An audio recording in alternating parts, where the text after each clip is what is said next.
गुरुकुल की देवी थी ये द्रौपदी, उस पवित्र वंश की पूज्या थी, कुल वधू थी, उसकी पूजा होनी चाहिए थी। जिसके केश राजसूय यज्ञ के यज्ञांत अवृत स्नान से भीगे हुए थे, उस द्रौपदी के महासती के पवित्र केशों को कुरुराज सभा में दुष्ट दुशासन ने घसीट करके पकड़ पकड़ करके घसीटा। केशाभिमर्शम सुत कर्म गर्यम, उसके पुत्र का बहुत निंदित वह कर्म था, लेकिन दुख की बात थी नवारयामास, उसने एक बार भी मना नहीं किया कि ऐसा अत्याचार मेरी कुल वधू द्रौपदी के प्रति इस सभा में नहीं होना चाहिए। और द्रौपदी ने अपने आंसुओं के जल से अपने वक्षस्थल पर लगे हुए केसर कुमकुम को धो डाला था। वो केसर कुमकुम जो वक्षस्थल पर लगाया गया था, वो आंसुओं के जल से मिश्रित होकर के वो बह रहा था, टपक रहा था। और उस समय उस भरी सभा में दुशासन को आज्ञा दी गई कि तू इसे निर्वस्त्र कर और नग्न कर मेरी जंघा पर बिठा। उस समय भीमसेन ने कहा था, अरे दुष्ट दुर्योधन, तेरी जंघा पर पतिव्रता द्रौपदी नहीं, मेरी प्रचंड गदा बैठेगी जिससे तेरी जंघा विदीर्ण हो जाएगी, प्राण जाएंगे तेरे गदा के प्रहार से। मैं युद्ध में तेरी जंघाएं तोड़ूंगा जिन पर तूने द्रौपदी को बिठाने का की प्रतिज्ञा की है। द्रौपदी तो नहीं बैठेगी, मेरी गदा बैठेगी तेरी जंघा पर।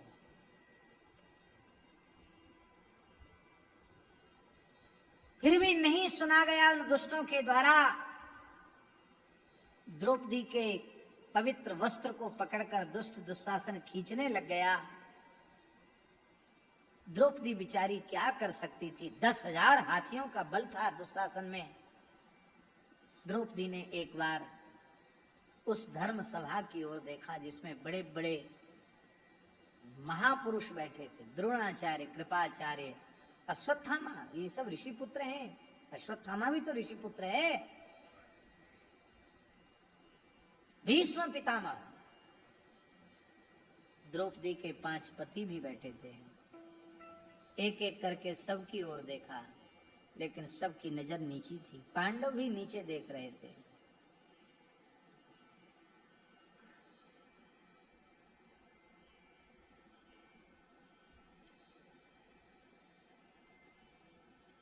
द्रौपदी ने देखा कि अब हमारी लज्जा यहां बचाने वाला कोई दूसरा है नहीं।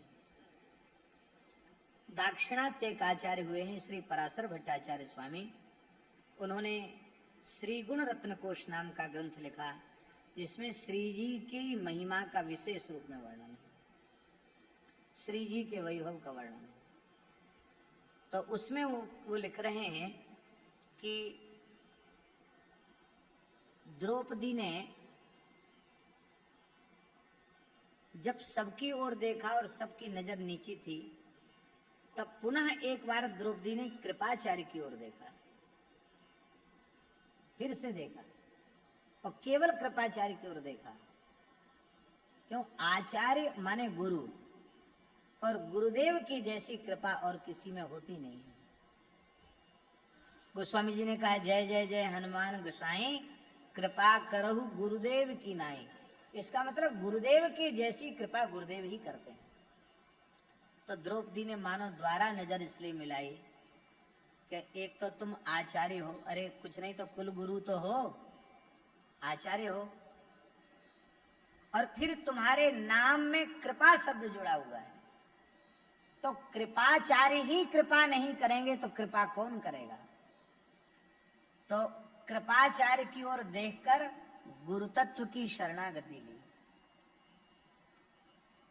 कृपाचार्य के रूप में गुरुतत्व की शरणागति ली, और जैसे ही गुरुतत्व की शरणागति ली कि तत्व तो अखंड मंडलाकारम व्याप्तम येन चराचरम तत्पदम दर्शितम येन तस्मै श्री गुरवे नमः। गुरु तत्व तो व्यापक तत्व है, व्याप्तम येन चराचरम, तत्काल कृपाचार्य ने, अब वहां बोल तो सकते नहीं है, तो ये उंगली उठाई, संकेत किया। ये चित्त मलिन होता है तो चाहे भागवत सुन लो, चाहे महाभारत सुन लो, चाहे भक्तमाल सुन लो, चाहे गीता जी सुन लो, बोध नहीं होगा। और चित्त निर्मल होगा तो बोलने की जरूरत नहीं पड़ेगी, इशारे में ज्ञान हो जाए। द्रौपदी का चित्त इतना निर्मल है कि जो बात अर्जुन को 18 अध्याय गीता सुनकर समझ में आई, वो भी भगवान के समझाने पर सर्वधर्मान परित्यज्य मामेकम शरणं व्रज अहं त्वा सर्व पापेभ्यो मोक्षयिष्यामि मा शुचो, वो बात बिना गीता सुने द्रौपदी को इशारे में समझ में आ गई। एक उंगली देखकर समझ में आ गई, अरे तू अनेकों की ओर क्यों देखती है, तू एकमात्र श्री कृष्ण की ओर देख।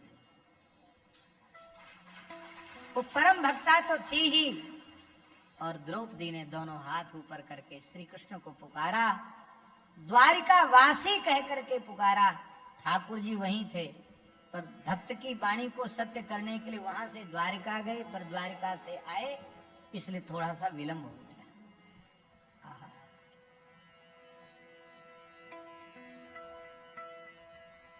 जिस समय द्रौपदी ने भगवान को पुकारा, उस समय भगवान भी द्वारिका में रुक्मिणी के साथ चौसर खेल रहे थे, पासे खेल रहे थे भगवान भी। क्यों खेल रहे थे? बोले हमारे भक्त खेलें, थोड़ा हम भी खेलें।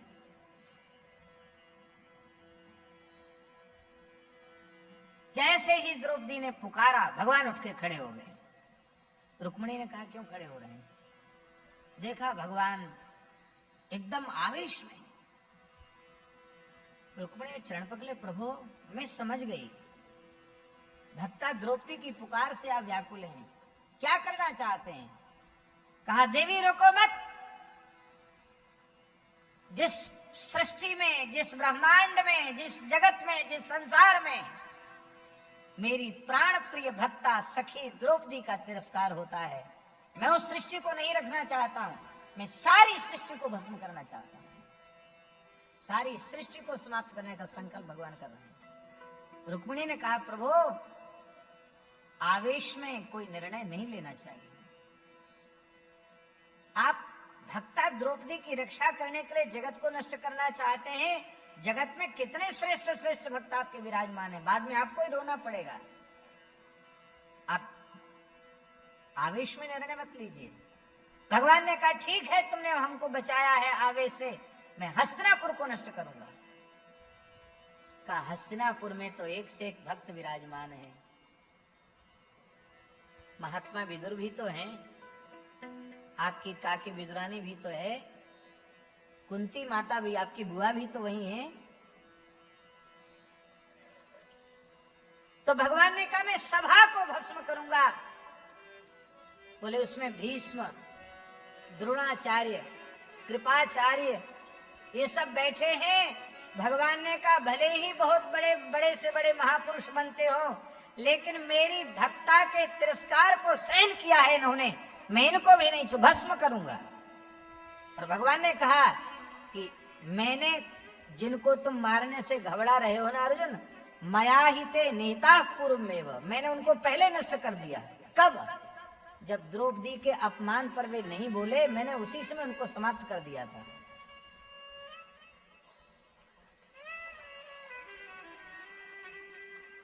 यद्यपि सब ठाकुर जी की लीला है, लेकिन ये प्रेरणा है कि इस प्रकार का अत्याचार अन्याय हो रहा हो तो बिना किसी संकोच के बोलना चाहिए। बहुत बड़ा अपराध था,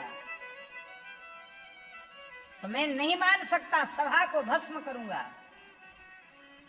कहा नहीं प्रभु ये भी ठीक नहीं, क्योंकि आप द्रौपदी की रक्षा करने के लिए सबको भस्म कर रहे हैं। अरे द्रौपदी का सुहाग भी तो वहीं बैठा है, पांचों पांडव भी तो वहीं बैठे हैं, वे भी भस्म हो जाएंगे तो द्रौपदी तो फिर सती हो जाएगी, वो महासती है, पतियों के बिना जीवित नहीं रहेगी, तो आपका उद्यम ही व्यर्थ हो जाएगा।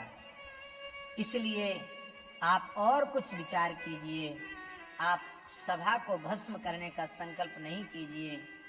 तो वो पंक्ति बाबा लिखने योग्य है। श्री पराशर भट्टाचार्य स्वामी कहते हैं, द्रौपद्याः परिभवम दृष्ट्वा, द्रौपदी का अपमान देखकर भी भगवान ने क्षमा कर दिया। कहते द्रौपद्याः मंगलसूत्र रक्षार्थम, द्रौपदी के मंगलसूत्र, द्रौपदी के संबंध से पांडव बचाए गए, वो भी नहीं बचने वाले थे।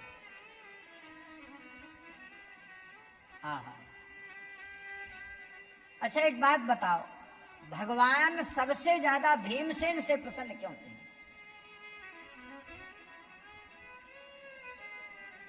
सखा तो अर्जुन है विशेष रूप में, पर भीमसेन पर भगवान सबसे ज्यादा प्रसन्न है पांडवों में। उसका कारण है कि भीमसेन ने विरोध किया था, उस समय भी विरोध किया था, और रोते हुए कहा था आवेश में कि जिन हाथों से आपने द्रौपदी को दांव पर लगाया, लाओ अग्नि में उन हाथों को जलाऊंगा, मुझे भले ही पाप लगे तो लग जाए, मैं धर्मराज के हाथ से जलाऊंगा, इनको क्या अधिकार द्रौपदी को दांव पर लगाने का। भगवान ने कहा, भीम तुमने हमारा हृदय जीत लिया, मेरी भक्ता के लिए कुछ बोला तो सही। कोई नहीं बोल पाया, भीमसेन ने बोला। भीमसेन का नाम लेने वाले के पाप नष्ट हो जाते, ये भीमसेन का स्वरूप है। तो महाराज फिर भगवान ने वस्त्रावतार ग्रहण किया। धन्य है भगवान, विविध अवतार तो लेते ही हैं, आज भगवान वस्त्र बन गए। भक्त का तो आवरण भी भगवान ही होते हैं। और महाराज जी क्या कहें, कोई शब्द नहीं है। जिस समय द्रौपदी का वस्त्र भगवान बने हैं, उस समय द्रौपदी रजस्वला अवस्था में थी। उस अवस्था में स्पर्श योग्य स्त्री शरीर नहीं होता है, लेकिन भगवान अपने भक्त से कितना प्रेम करते हैं। भगवान की दृष्टि में कोई अपवित्र है ही नहीं। ऐसा भक्तों से प्रेम करने वाला भगवान के अतिरिक्त और कौन होगा। एक वस्त्र धारण किए हुए थे द्रौपदी ने, और भगवान उनके वस्त्र बन गए। इससे अधिक और क्या हो सकता है।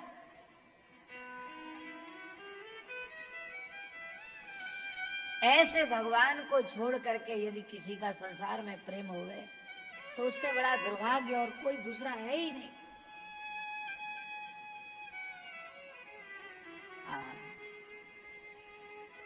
दुशासन की भुजा थके तो भाई घट्यो न 10 गज चीर, 10 गज चीर घटा नहीं, दुशासन की भुजाएं थकित हो गई।